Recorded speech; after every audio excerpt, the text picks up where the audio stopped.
Hello, welcome to my personal video diary.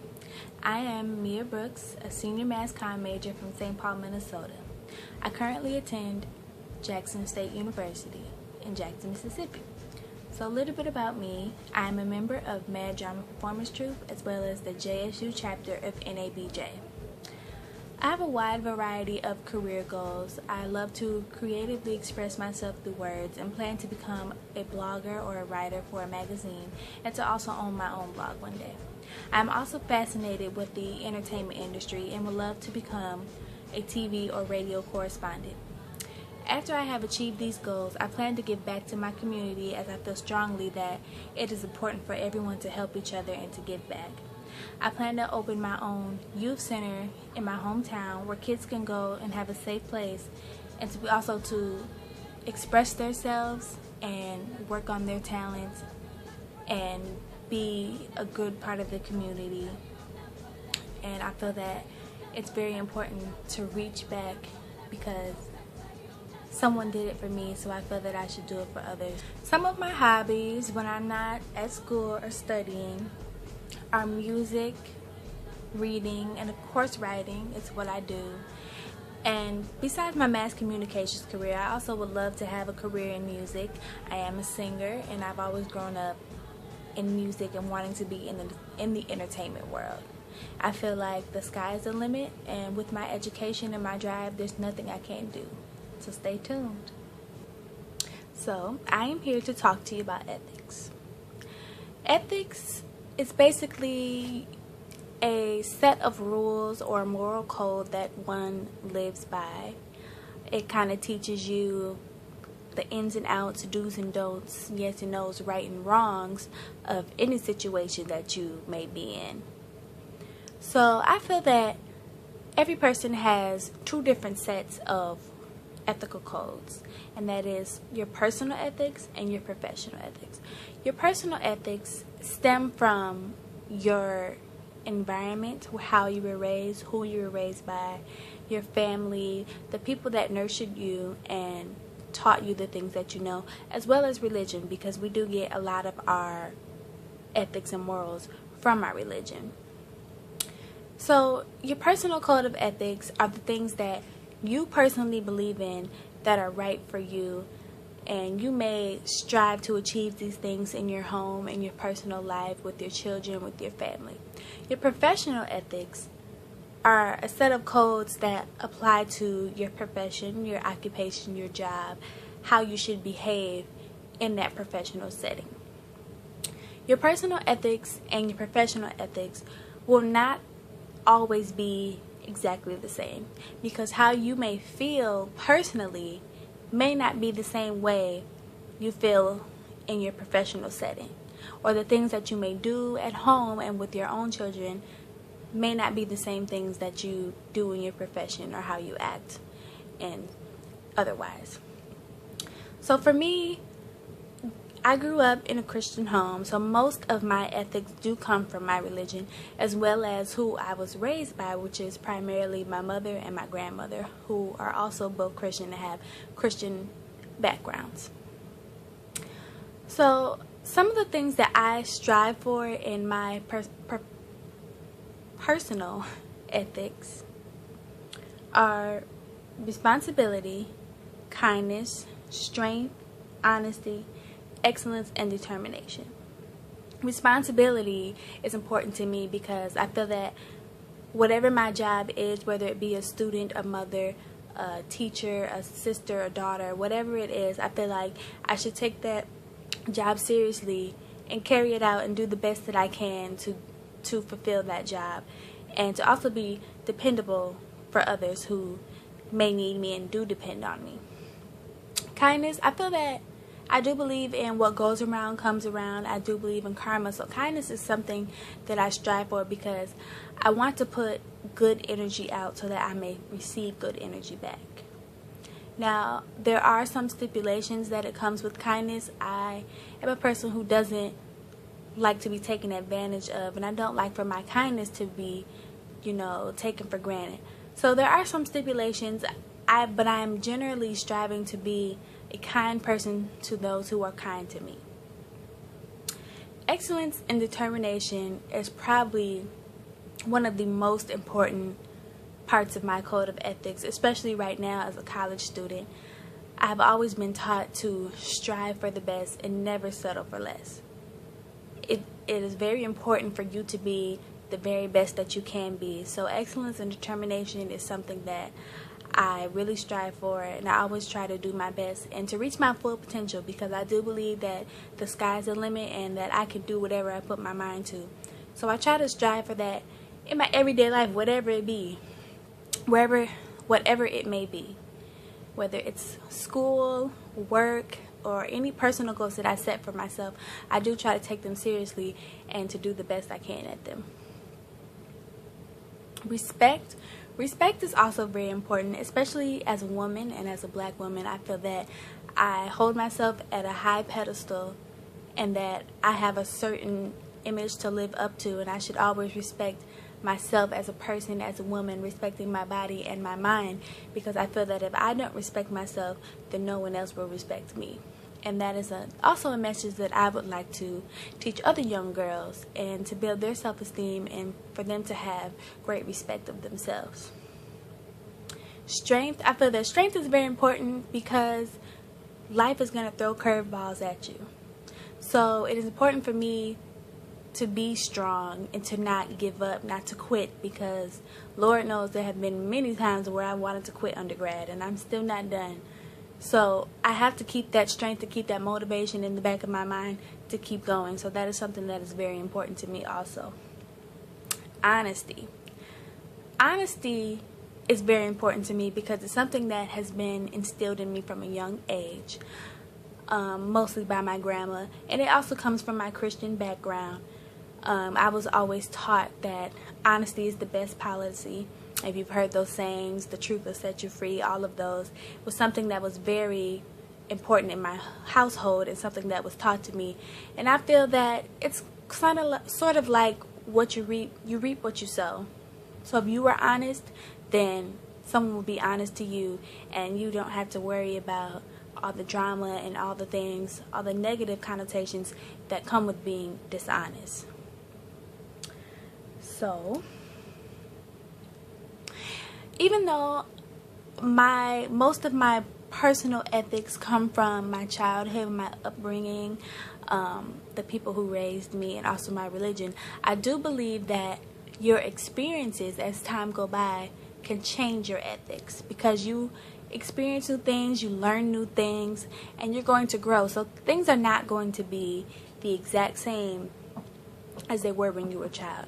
For example, I was always taught by my grandma that, being kind to someone and always being nice to someone, and, to overextend yourself to someone, because that is just the right thing to do. As I had got older and experienced more things, I started to see that I don't have to be kind to everyone. If I'm kind to someone and they are unappreciative and they take advantage of my kindness, then I feel that I don't have to give it to them. That is something that I learned through experience, and that is an ethic that sort of changed as I grew and learned more. So I do feel that your ethics will change. They won't stay the same, but there is a foundation of, your religion and your upbringing is where they come from. But as you grow and experience new life and new experiences, they will change. So in conclusion, no one is perfect, but your personal ethics help you to strive for that sense of perfection. That is what they're there for. And I feel that they are kind of like a guide to life, to help you go in the right direction and make the best decisions that you can, even though you're going to fall short every time. Your personal ethics just keep you grounded and help you kind of have that foundation. So in conclusion, I would say that the things that are most important to me and that I strive for in everyday life is to always respect myself and to treat people the way I want to be treated, because I do believe in karma, and if you put good things out there, good things will come back to you. So that is my personal ethics. So professional ethics can be very similar to personal ethics. And it's basically a moral code or set of rules that one must abide by in the workplace. And as a mass communications major with career goals of becoming a radio and TV personality as well as a author and a blogger, I have a certain professional code that I also have to abide by. And it may differ from other professions or other concentrations of mass communications.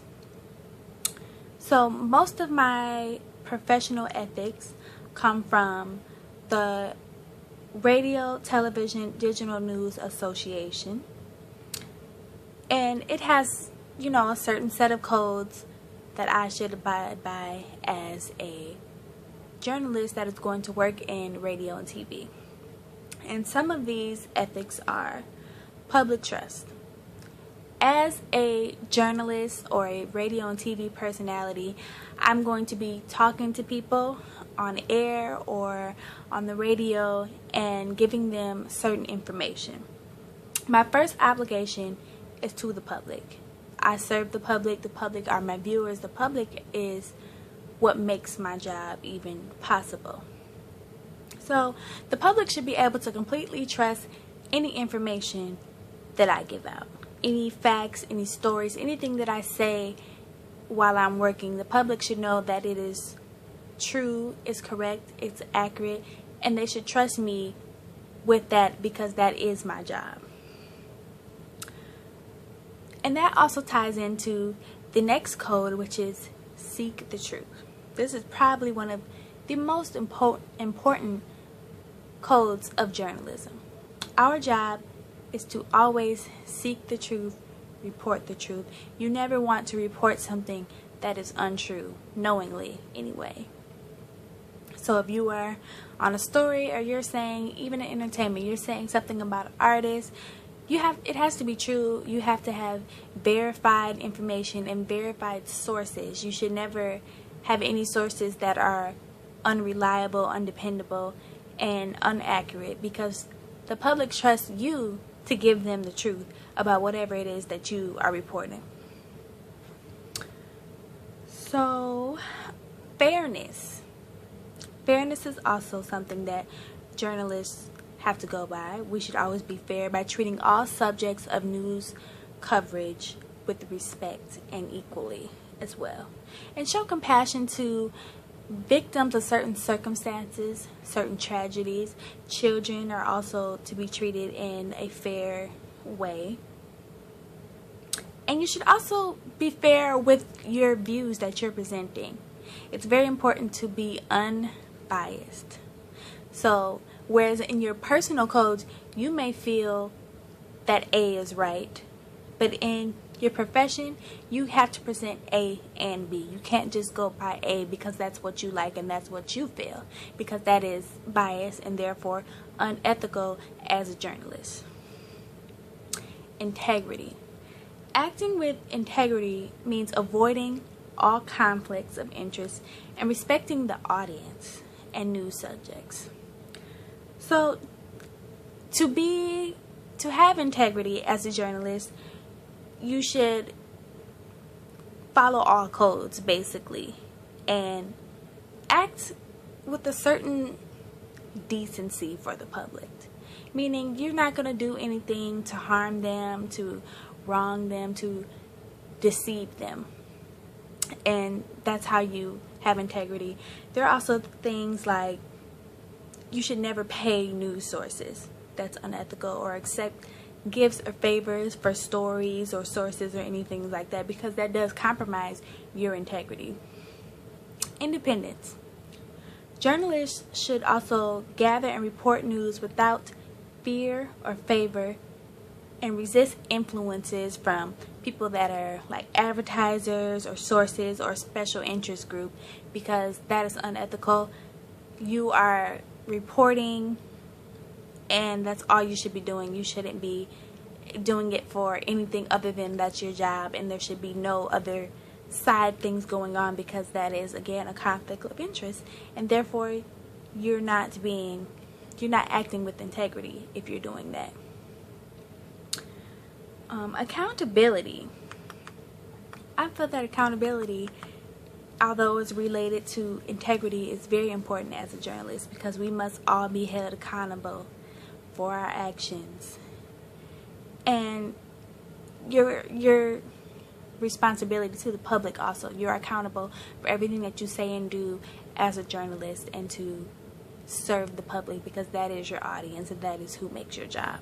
Your professional ethics are what holds you accountable to be the best at whatever your profession is. Doctors, lawyers, nurses, they all have a professional code of ethics that they have to follow, a certain set of rules that holds them accountable and makes sure that they are doing what they're supposed to do. Recently, we have been discussing the code of ethics and journalists who have violated this code of ethics and the consequences that they have faced. One of the people that we talked about was Janet Cook, who was a writer for the Washington Post. She is known for her story, her widely publicized story about an 8-year-old heroin addict that lived in the D.C. area. She won a Pulitzer Prize for the story and was featured on all types of networks and everything. But it turned out that the story was completely fabricated and Jimmy did not exist. I felt that Cook was wrong for fabricating this story because she violated the code of ethics to seek the truth, and she violated the public's trust. As a journalist, you are the voice, you are a speaker, you are the face. Even if you are writing for a newspaper, you are still a representative of that paper and also yourself. And you have an obligation to the public because they are reading the information, receiving the information that you give them, and they expect it to be true. So I understand Cook's motive and what she wanted to do. She wanted to create a great story. She wanted to be a headliner. She wanted to be a front pager. And in her defense, she felt that as a black woman, she had to do something out of the box, something crazy, something unordinary for her to achieve the heights of success that she wanted.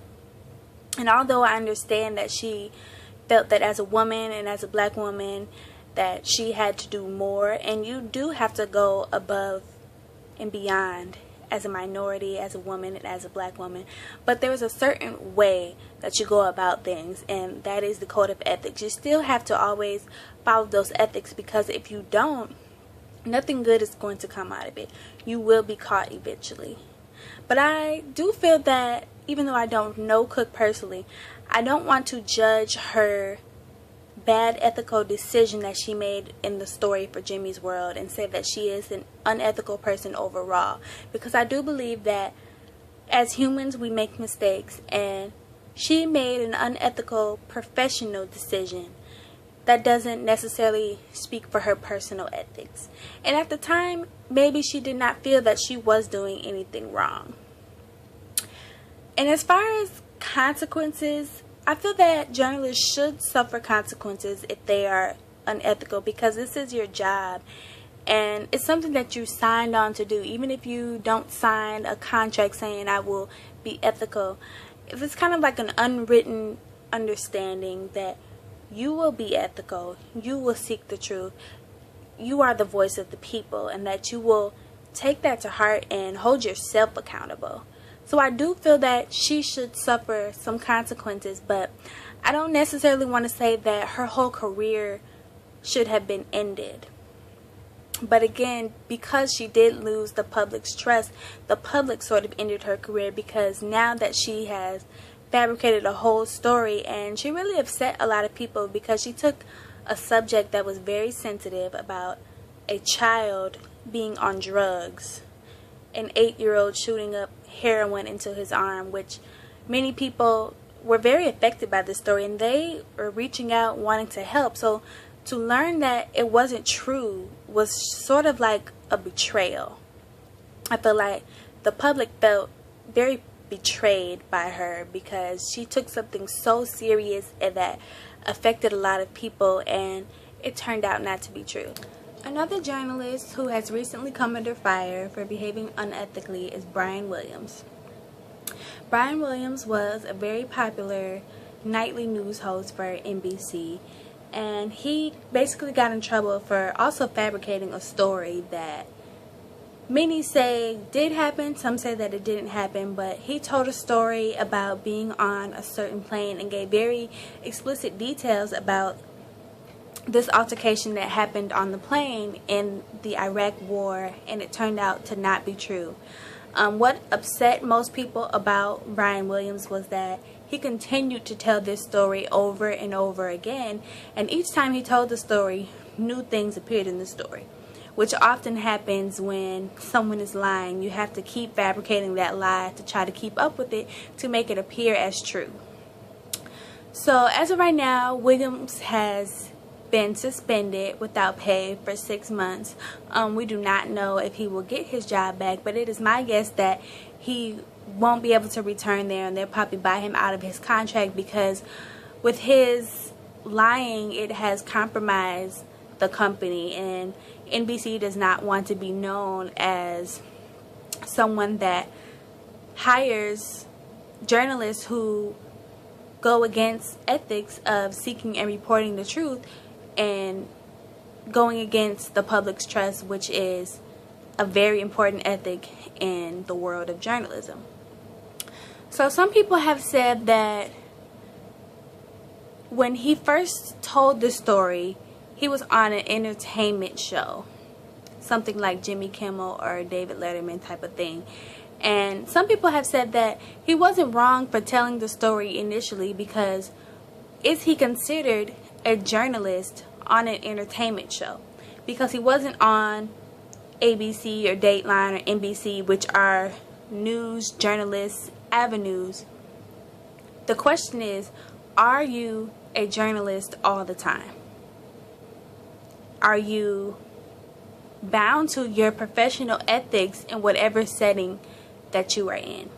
And I feel that this is a really good question. It's kind of difficult to answer. I'm not sure if there is a definite yes or no all the time. But I feel that even though it was an entertainment show, you are still representing yourself, and if you are a known journalist, you would never go on even an entertainment show and tell something that is not true. And I feel like at that time, his professional ethics still held true, and he should have held himself accountable to them, even though he was not in his professional setting. He was in a different setting, but he still was a journalist at that time. One of the components of ethics is ethical theories. And Kant, who was a critical thinker and a philosopher, developed moral theories that give you kind of a rubric to behave morally wrong and morally right. One of his theories, which is a duty-based theory called the deontological theory, states that moral rules should be universally applied to everyone, and that respect and dignity should be given to people at all times. For this duty-based theory, instead of focusing on consequences, deontologists emphasize the commitment to principles that can be applied universally. So, for example, someone like Robin Hood would be considered a bad guy instead of a hero because he stole from the rich to give to the poor.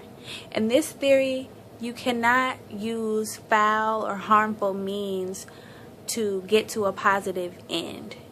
And this is kind of where that saying, the ends don't justify the means. You can't bring somebody down to lift you up. And I felt like this was really interesting because in our society, that's kind of what we live by.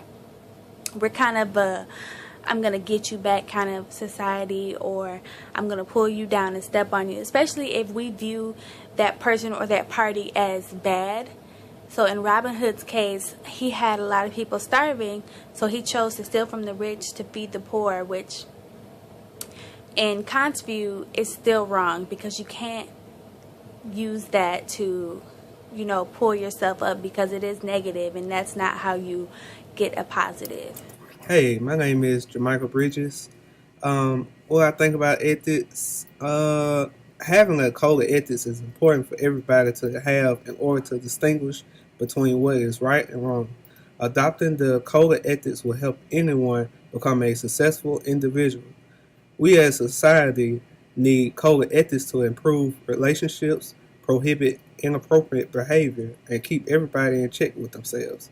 In order for big businesses to be successful, they must live by the code of ethics. Without the code of ethics, every business, community, and family will clash forever.